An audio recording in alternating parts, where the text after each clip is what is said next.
Welcome to Choices in Life. Here, you can learn from other people's mistakes, so you will save time by not making them. In today's video, we will discuss the mentality of poor people.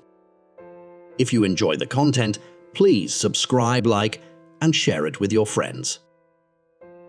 Let's imagine a story about people facing tough times with money.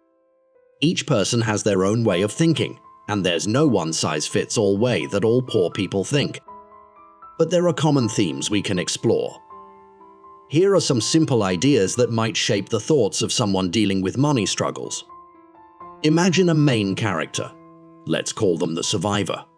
Their main focus is on surviving each day, making sure they have enough food, a place to stay, and basic things like water and electricity. The reason they think this way is because they need to make sure they get through each day okay. Now meet another character named Scarcity Mindset. This character makes the survivor see things as if there's not enough.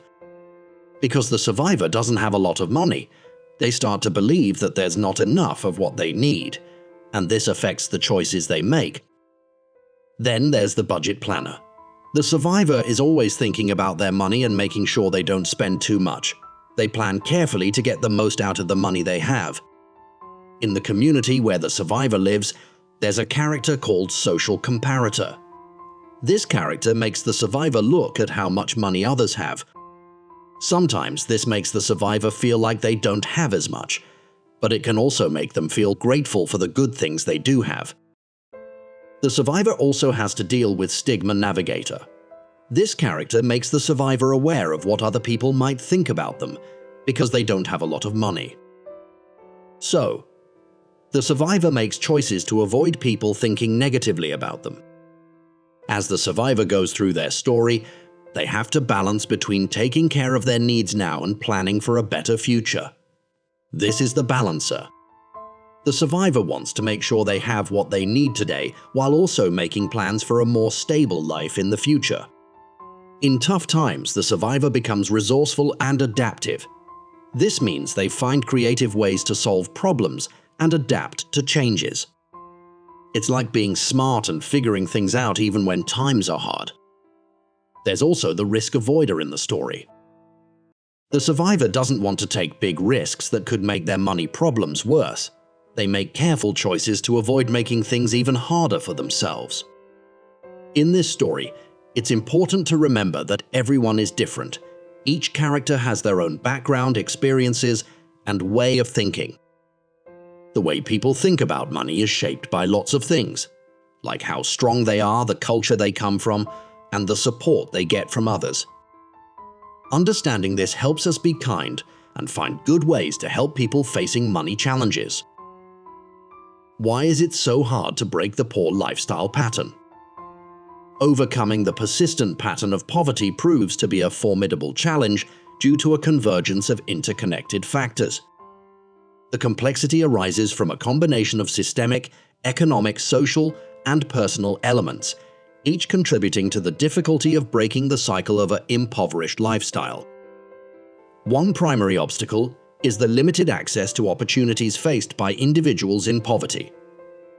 This restriction encompasses educational and job opportunities, as well as essential services crucial for upward mobility. The cyclical nature of poverty, often passed down through generations, compounds the challenge. Breaking this cycle requires not only personal effort, but also the dismantling of systemic barriers that perpetuate intergenerational poverty. Structural inequality further exacerbates the problem, with social and economic structures favoring certain groups. Addressing deeply ingrained structural issues demands comprehensive societal changes, a process that is often slow and intricate.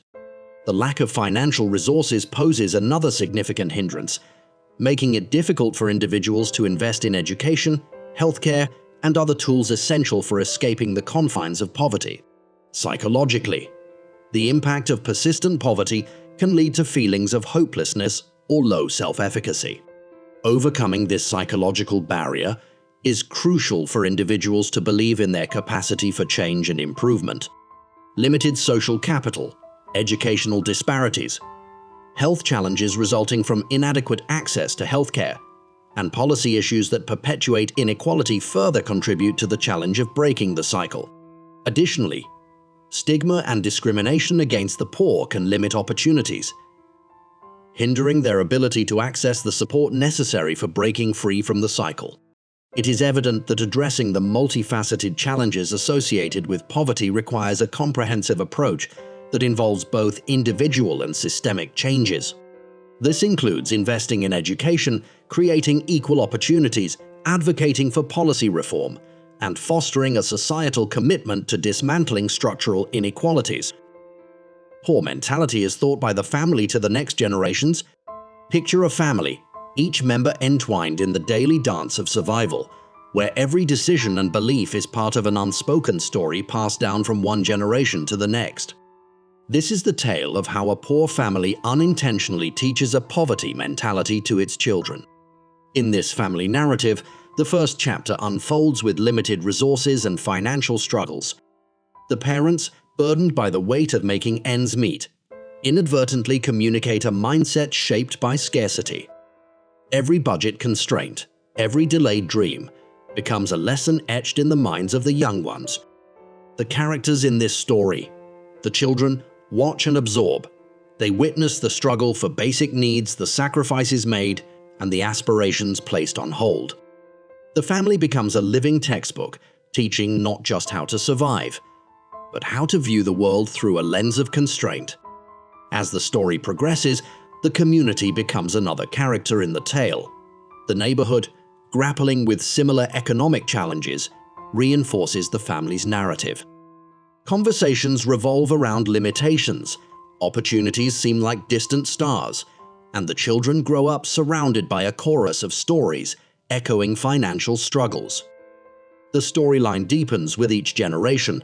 The children, now parents, unknowingly replay the lessons they absorb from their upbringing. The words spoken, the decisions made, all bear the imprint of the poverty mentality passed down through the family's narrative. This isn't a story of deliberate instruction. Instead, it's a subtle transmission, like an ancient language spoken in the home, shaping thoughts and beliefs without a conscious effort. The scarcity mindset becomes a family heirloom, passed from one chapter to the next. Can poor status be broken? Imagine a story where people want to change their lives and escape from feeling stuck in a tough situation. In this tale, learning new things is like a guiding light that helps open doors to better opportunities. Picture-friendly guides like mentors, sharing stories of success and encouraging dreams that go beyond today's challenges. As the story unfolds, there's a part about understanding money better, like learning how to plan and save. The community comes together like a big, supportive family, helping everyone feel connected and not alone in facing problems. In the journey, talking to someone for advice, like a counselor, becomes an important character. Finding a job is not just about surviving, but about taking steps to change things. Trying out new ideas or starting a small business is like an exciting side story that shows how creativity and determination can make a big difference. Having a stable place to live is like having a strong base, making it easier to build a life without worrying about where to stay. Changes in rules and policies are like winds of change that make society fairer for everyone. The story also talks about feeling proud of who you are and not letting others decide what you can or cannot do. Each part of this story is like a special character, helping to change the way people think about being poor. It's not just a story about one person, but about a group of people working together to make their lives better. If you're born poor, it's not your mistake. But if you die poor, it's your mistake. Thank you for watching the video. See you next time.